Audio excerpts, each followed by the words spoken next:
계절들을 막아줄 거란 그런 말로 너를 붙잡을 순 없지만 많은 계절을 마주칠 너에게 이 마음 하나를 비춰주려 해 떠나는 바람이 마음이. Assalamualaikum warahmatullahi wabarakatuh. Sebelumnya, saya ingin mengucapkan terima kasih kepada Bapak Ibu yang memberikan saya kesempatan untuk menjadi narasumber pada pertemuan kali ini. Perkenalkan terlebih dahulu, saya Lorenza Caroline. Di sini saya akan membahas tentang peranan orang tua dalam mengoptimalisasikan tumbuh kembang anak untuk pembangunan karakter anak usia dini. Peranan orang tua dalam pembentukan karakter dan kepribadian anak sangat penting. Salah satunya mengajarkan cara berbahasa dalam pergaulan sehari-hari kepada anak. Tentunya masih banyak contoh hal lainnya yang bisa dikembangkan, yaitu pembiasaan-pembiasaan lain sesuai lingkungan budaya masing-masing. Misal membiasakan menghargai hasil karya anak walau bagaimanapun bentuknya dan tidak membandingkan hasil karya anak dengan hasil karya saudara sendiri. Keluarga dapat berperan sebagai fondasi dasar untuk memulai langkah-langkah pembudayaan karakter melalui pembiasaan bersikap dan berperilaku sesuai dengan karakter yang diharapkan. Pembiasaan yang disertai dengan teladan dan diperkuat dengan penanaman nilai. Perkembangan kecerdasan secara biologis, kecerdasan sangat dipenuhi. Perkembangan kecerdasan secara biologis, kecerdasan sangat dipengaruhi oleh kinerja otak. Kemampuan kinerja otak sangat ditentukan oleh jumlah sel saraf dan tentu hubungan antara sel saraf otak. Hasil penelitian menunjukkan lonjakan pertumbuhan dan perkembangan otak ini terus berlangsung, di mana neuron melalui aksonnya sebagai pengirim sinyal terus mengadakan sambungan baru dengan dendrit sebagai penerima sinyal. Kegiatan ini disebabkan oleh berbagai pengalaman. Seorang bayi melalui panca indera, semakin banyak pengalaman indera yang dialami seorang bayi, semakin banyak sambungan, berarti semakin banyak pula potensi bawaan itu berkembang. Tetapi apabila jarang digunakan dan dilatih, maka potensi bawaan tersebut makin lapang makin hilang. Jadi potensi kecerdasan diimbangi dengan potensi fisik yang baik akan bisa memunculkan peluang pada anak untuk bisa mengekspresikan dirinya melalui perilaku kepribadian dan sifat yang terus-menerus dikembangkan. Pembiasaan-pembiasaan yang dilakukannya melalui orang tua, kakak, guru, dan lingkungan sekitarnya, bahwa anak-anak yang cerdas memiliki jumlah sel saraf otak yang jumlahnya menghubungkan antara sel saraf otak lebih banyak. Berbagai hasil penelitian menyebutkan bahwa masa usia dini merupakan periode emas bagi perkembangan anak, di mana 50% perkembangan kecerdasan terjadi pada usia 0 sampai 4 tahun, 30% berikutnya hingga usia 8 tahun. Periode emas ini sekaligus merupakan periode kritis bagi anak, di mana perkembangan didapatkan pada periode ini sangat berpengaruh terhadap perkembangan pada periode berikutnya hingga masa dewasanya. Periode ini hanya datang sekali dan tidak dapat ditunda kehadirannya, sehingga apabila terlewat berarti habislah peluangnya. Hal ini tampaknya yang masih banyak disia-siakan oleh sebagian masyarakat. Akibatnya berdampak terhadap kesiapan anak memasuki jenjang persekolahan. Tumbuhan sering dikaitkan dengan kata perkembangan, sehingga ada istilah tumbuh kembang. Ada pendapat yang mengatakan bahwa pertumbuhan merupakan bagian dari perkembangan. Namun sebenarnya pertumbuhan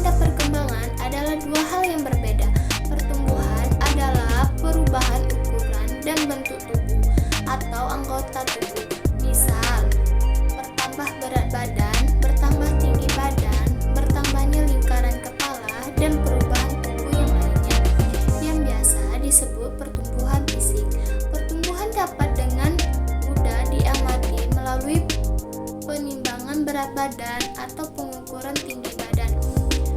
Pemantauan pertumbuhan anak dilakukan secara terus-menerus dan teratur. Adapun perkembangan adalah perubahan mental yang berlangsung secara bertahap dan dalam waktu tertentu, dari kemampuan yang sederhana menjadi kemampuan yang lebih sulit. Misalnya, kecerdasan sikap, tingkah laku, dan sebagainya. Proses perubahan mental ini juga melalui tahap perkembangan. Terlebih dahulu, bila saat kematangan belum tiba, maka anak sebaiknya tidak dipaksa untuk meningkatkan ke tahap berikutnya, misalnya kemampuan duduk dan berdiri. Pertumbuhan dan perkembangan masing-masing anak berbeda, ada yang cepat dan ada yang lambat, tergantung faktor bakat atau genetik, lingkungan, dan cara perawatan kesehatan dan konvergensi. Perpaduan antara bakat dan lingkungan oleh sebab itu dipengaruhi terhadap anak, tidak dapat disamaratakan sebaiknya dengan mempertimbangkan tingkat pertumbuhan dan perkembangan anak. Berbagai penelitian di bidang neurologi terbukti bahwa 50% kapasitas kecerdasan anak terbentuk pada kurun waktu 4 tahun pertama sejak kelahirannya. Pada saat anak mencapai usia 8 tahun, maka perkembangan otak anak telah mencapai 80% hingga pada usia 18 tahun mencapai 100%. Usia 0 sampai 8 tahun merupakan masa emas perkembangan anak, sebab 80% perkembangan otak berbeda pada rentang usia tersebut. Pada saat anak dilahirkan, ia sudah dibekali Tuhan dengan bersyukur otak yang lengkap, namun baru mencapai kematangan pada saat setelah di luar kandungan. Saat lahir, bayi yang baru dilahirkan memiliki 100 miliar neuron dan bentuk hilangnya citra dari yang berkaitan. Pada rentang diri sangat penakut dan tidak mandiri, atau sebaliknya menjadi anak yang tidak memiliki rasa malu dan terlalu agresif. Stimulasi psikologi untuk merangsang pertumbuhan anak tidak akan memberikan arti bagi masa depan anak jika derajat kesehatan dan gizi anak tidak menguntungkan. Pertumbuhan otak anak ditentukan oleh bagaimana cara pengasuhan dan pemberian makan serta stimulasi anak. Pada usia dini yang sering disebut typical periode ini, gizi yang tidak seimbang maupun gizi buruk serta derajat kesehatan anak yang rendah akan menghambat pertumbuhan otak dan pada gilirannya akan menurunkan kemampuan otak dalam mencatat, menyerap, mereproduksi, dan merekonstruksi informasi. Di samping itu, rendahnya derajat kesehatan dan gizi anak akan menghambat pertumbuhan fisik dan motorik anak yang juga berlangsung sangat cepat dan pada tahun pertama kehidupan anak, gangguan yang terjadi pada pertumbuhan fisik dan motorik anak sulit diperbaiki pada periode berikutnya, bahkan dapat mengakibatkan cacat permanen. Kecerdasan optimal PAUD. Setiap anak memiliki potensi kecerdasan yang disebut dengan multiple. Kecerdasan yang disebut dengan multiple intelligence. Kegiatan pendidikan usia hendaknya menghentikan 9 macam kecerdasan atau potensi dalam diri anak tersebut ketika anak sedang belajar tentang dunianya. Setiap kecerdasan dapat dirangsang dengan cara yang berbeda. Yang pertama, kecerdasan verbal. Kemampuan anak untuk menstimulasi bahasa secara efektif untuk mengekspresikan diri secara retorikal ataupun puisi. Bahasa juga digunakan sebagai alat untuk stimulasi yang ada. Kemampuan ini dapat dirangsang melalui mendengar, berbicara, membaca, menulis, berdiskusi, dan bercerita. Dan yang kedua, kecerdasan logika. Matematika adalah kemampuan untuk mendeteksi pola-pola, beralasan, edukasi, dan berpikir logis. Umumnya, kecerdasan ini diasosiasikan dengan berpikir ilmiah dan matematika. Kemampuan ini dapat dirangsang melalui kegiatan menghitung dalam situasi bermain, membedakan bentuk, menganalisis data, dan bermain dengan benda-benda. Yang ketiga, kecerdasan visual. Spesial adalah kemampuan untuk menjelaskan masalah dengan cara menstimulasi dan menciptakan melalui imajinasi. Mental, kemampuan ini dapat dirangsang melalui bermain kanvas warna, balok-balok, bentuk-bentuk, geometri, puzzle, menggambar, melukis, dan berimajinasi. Dan yang keempat, kecerdasan musikal adalah kemampuan untuk mengenal dan mengkomposisikan irama, birama, dan ritme musik. Kemampuan ini dapat dirangsang melalui irama nada bicara, berbagai bunyi, dengan memainkan alat musik dan bertepuk tangan.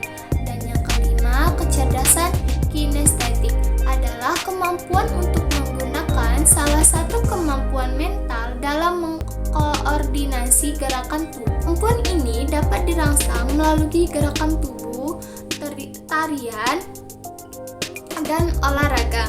Dan yang keenam, kecerdasan mencintai keindahan alam adalah kemampuan untuk menangkap informasi melalui keindahan alam. Kemampuan ini dapat dirangsang melalui pengamatan lingkungan, bercocok tanam, memelihara binatang, termasuk mengamati gejala alam seperti hujan, angin, banjir, pelangi, siang dan malam, panas dan dingin, bulan bintang, dan matahari.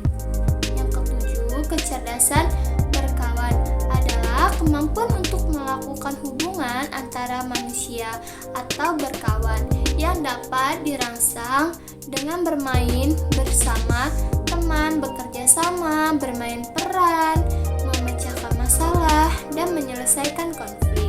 Yang ke-8, kecerdasan mengenal diri sendiri adalah kemampuan untuk memahami diri sendiri yang dapat dirangsang melalui perkembangan konsep diri, harga diri, mengenal diri sendiri, percaya diri, kontrol diri, dan disiplin.